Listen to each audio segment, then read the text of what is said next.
Patty McLaughlin. I'm the Education Program Manager at the Ottawa Valley Wild Bird Care Centre. Here in Ottawa, we are the hospital that you would bring any injured or orphaned wild bird to. So often we see wild birds that may hit people's windows, are found on the side of the road after a car collision, maybe an animal attack, a cat or another predator, or a lot of baby birds falling out of their nest.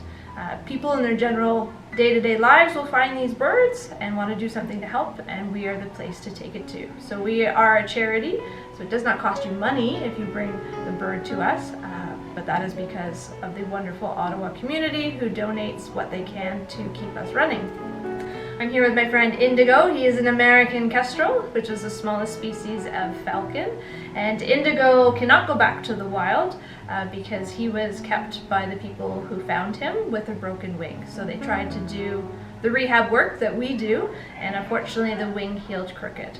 So our goal for every single bird that comes to our care, and we receive over 3,000 every single year, is to get them back to the wild as soon as we can. So we fix broken wings, broken legs, giving them lots of medical and supportive care for as long as they need until they can return right back to where you found them.